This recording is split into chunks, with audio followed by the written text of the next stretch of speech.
നമ്മുടെ കർത്താവും രക്ഷിതാവുമായ യേശു ക്രിസ്തുവിൻ്റെ നിസ്തുല്യവും വാത്സല്യവുമായ നാമത്തിൽ യൂട്യൂബ് പ്ലാറ്റ്ഫോമിൽ ദൈവവചനം ശ്രവിച്ചുകൊണ്ടിരിക്കുന്ന എല്ലാവർക്കും വന്ദനം. ദൈവം എല്ലാവരെയും അനുഗ്രഹിക്കട്ടെ. ഉൽപ്പത്തി പുസ്തകം മുതൽ വെളിപ്പാട് പുസ്തകം വരെയുള്ള വിഷയങ്ങളെ പരാമർശിച്ച് ഏകീകരിച്ചും ക്രോഡീകരിച്ചും പഠിക്കുന്ന ഒരു പ്ലാറ്റ്ഫോമാണിത്. അതുകൊണ്ടാണ് ഇതിന് G2R എന്ന പേർ വരുവാൻ കാരണം, അഥവാ ജെനസിസ് ടു റെവലേഷൻ.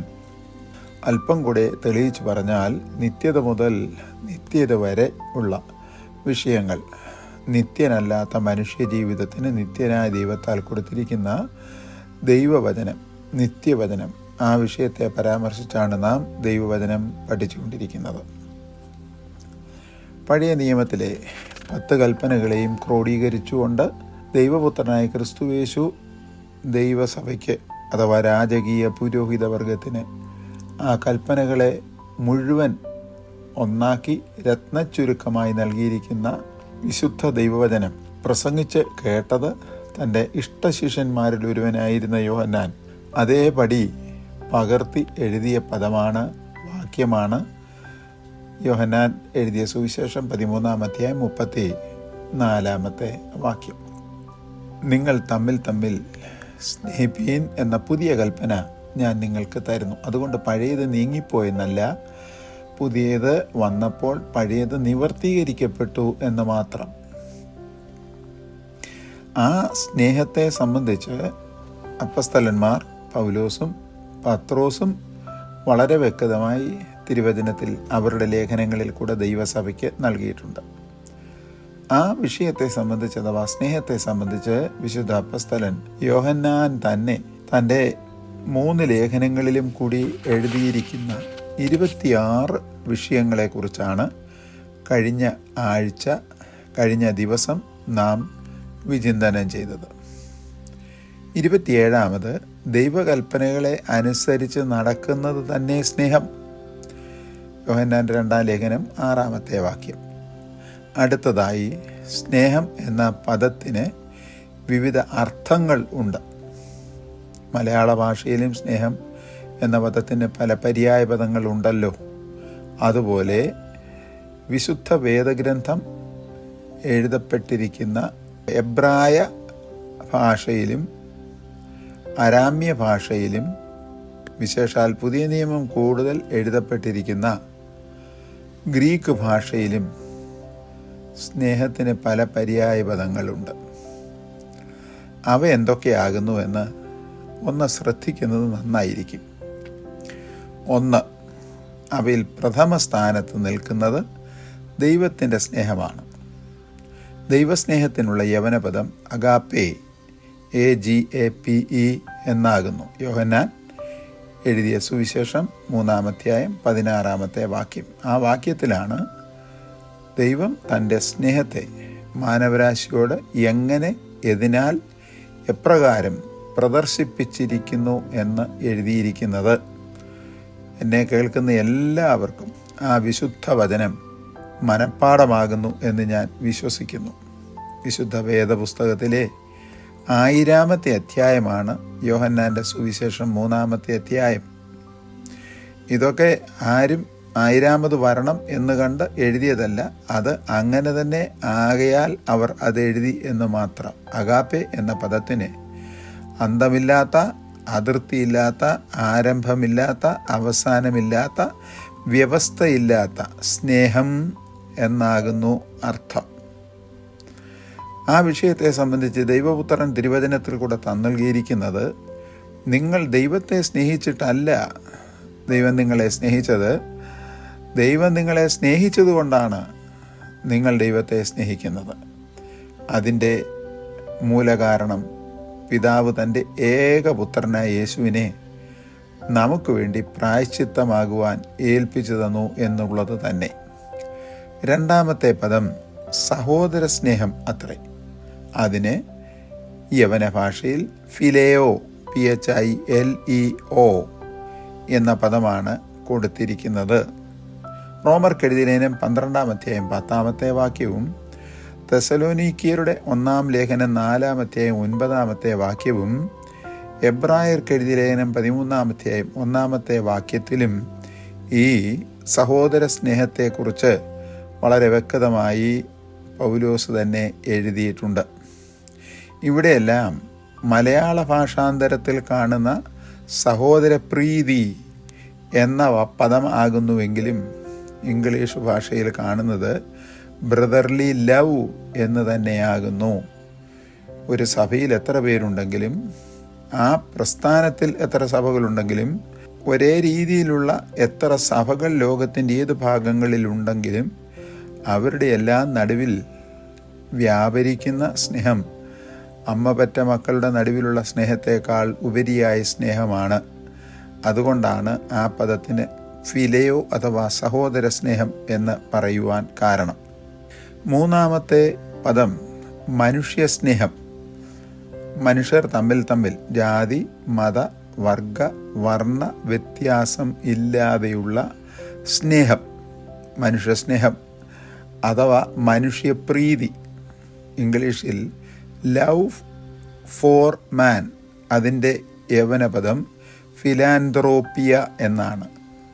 ആന്ത്രോപ്പോസ് എന്നാൽ മലയാളത്തിൽ മനുഷ്യൻ എന്നാണ് അർത്ഥം. ഫിലയോ എന്നാൽ സ്നേഹം. അപ്പോൾ ഈ രണ്ട് പദങ്ങളും അഥവാ ഫിലയോ പ്ലസ് ആന്ത്രോപ്പോസ് എന്ന രണ്ട് പദങ്ങൾ കൂടെ ചേർന്നാണ് ഫിലാന്ത്രോപ്പിയ എന്ന പദം ഉണ്ടായിരിക്കുന്നത്.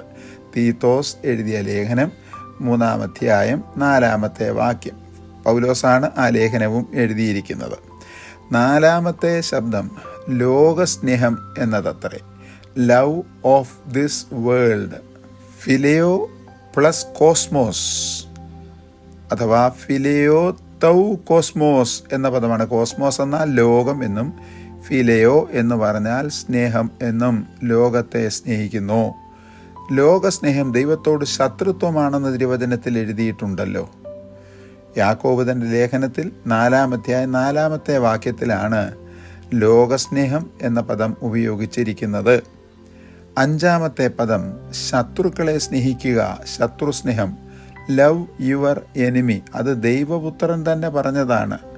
അഗാപ്പേറ്റെ തോൺ എക്ത്രോസ് എന്നാണ് എഴുതിയിരിക്കുന്നത്. എക്ത്രോസ് എന്നാൽ ശത്രു എന്നും, അഗാപ്പേറ്റെ എന്ന് പറഞ്ഞാൽ അവരെ പോലും അതിർത്തിയില്ലാതെ, അളവില്ലാതെ, വ്യവസ്ഥയില്ലാതെ സ്നേഹിക്കണം എന്നും ആകുന്നു. മത്തായി എഴുതിയ സുവിശേഷം 5-ാം അധ്യായം 43-ാമത്തെ വാക്യത്തിൽ ദൈവപുത്രൻ പറഞ്ഞതാണ്.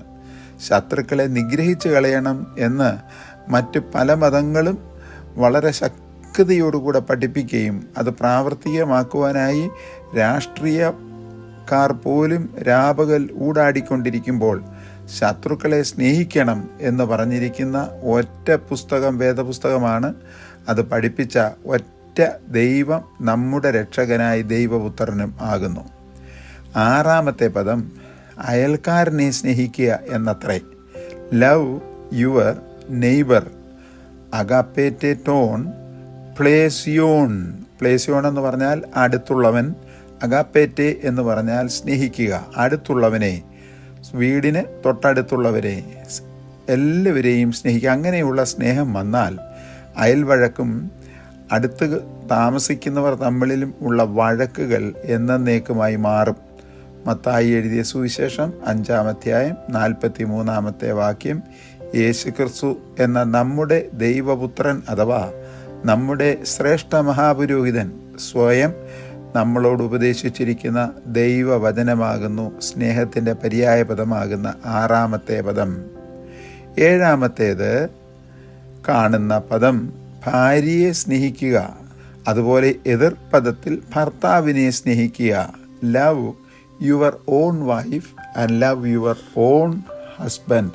അഗാപ്പേറ്റെ താസ് ഗുണൈക്കോസ്. ഗുണൈക്കോസ് എന്ന് പറഞ്ഞാൽ ഭർത്താവെന്നും, അഗാപ്പേറ്റെ തോസ് ആനീർ എന്ന് പറഞ്ഞാൽ ഭർത്താവെന്നും ആണർത്ഥം.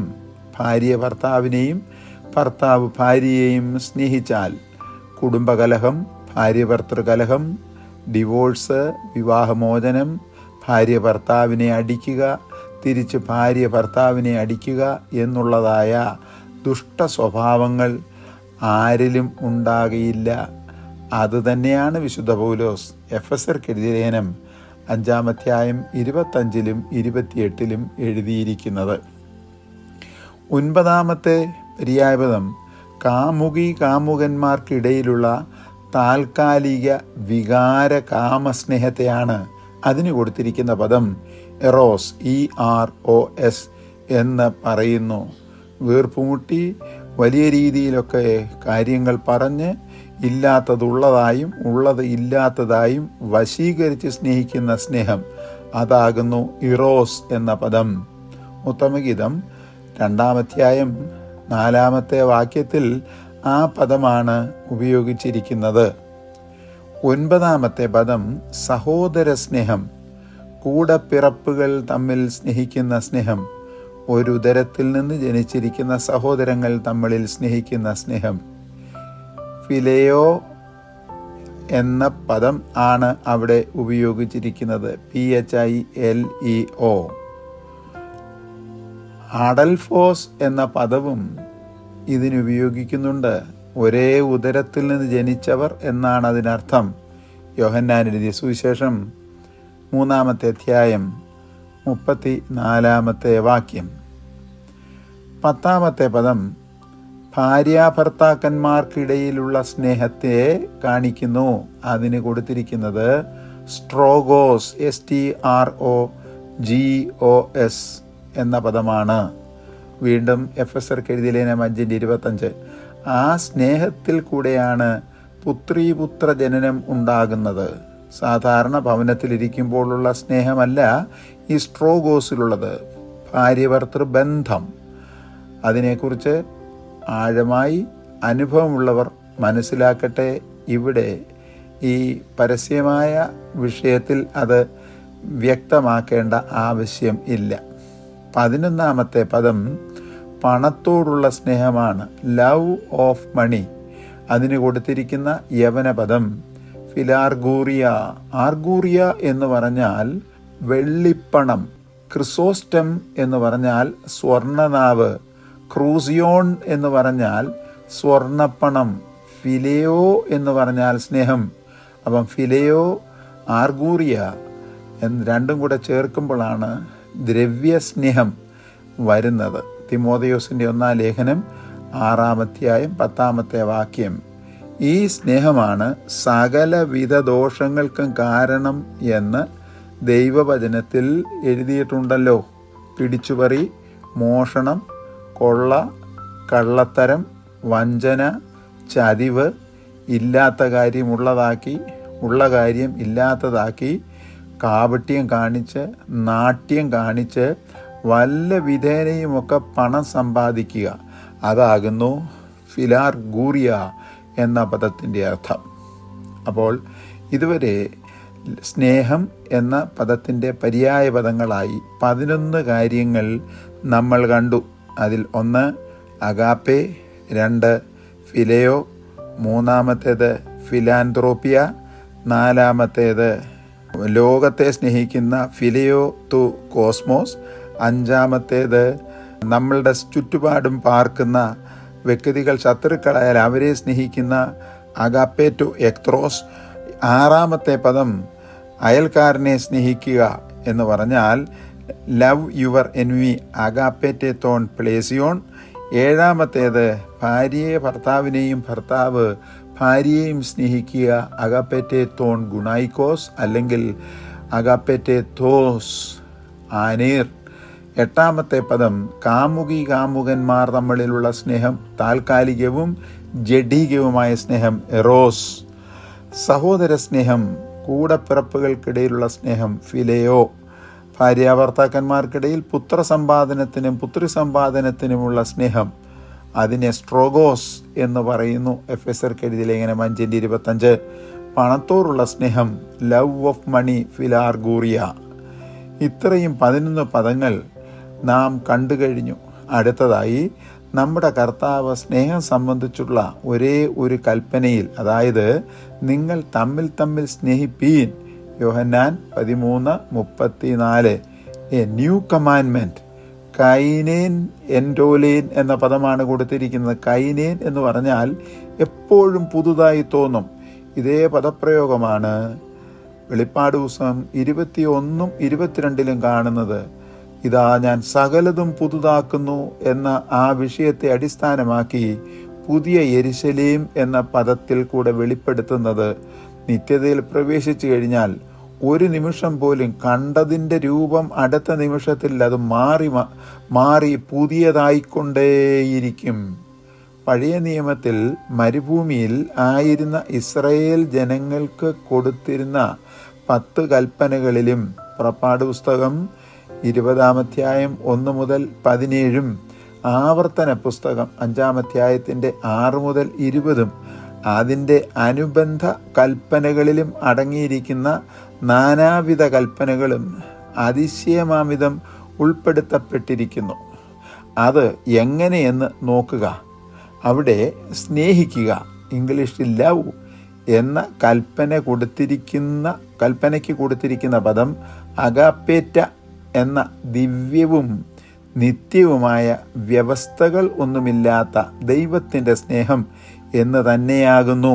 യോഹന്നാൻ 13:34 അതേ പദമാണ് അഗാപ്പേ യോഹന്നാൻ 3:16 കൊടുത്തിരിക്കുന്നത്. നാം തമ്മിൽ സ്നേഹിക്കുമ്പോൾ മാനുഷികമായ സ്നേഹത്താലാകുന്നു സഹോദരീ സഹോദരന്മാരെ സ്നേഹിക്കുന്നതെങ്കിൽ അതിന് വ്യവസ്ഥകളുണ്ട്, അതിന് സമയമുണ്ട്, അതിന് പലവിധമായ നിബന്ധനകളുണ്ട്. എന്നാൽ ദൈവത്തിൻ്റെ സ്നേഹമാകുന്ന അഗാപ്പയിലും അഗപ്പറ്റയിലുമാണ് നാം അന്യോന്യം സ്നേഹിക്കുന്നത് എങ്കിൽ ഒരു കാലത്തും വ്യവസ്ഥയില്ലാത്ത, ആദിയില്ലാത്ത, അന്തമില്ലാത്ത ആ സ്നേഹത്താലാണ് നാം അവരെ സ്നേഹിക്കേണ്ടത്.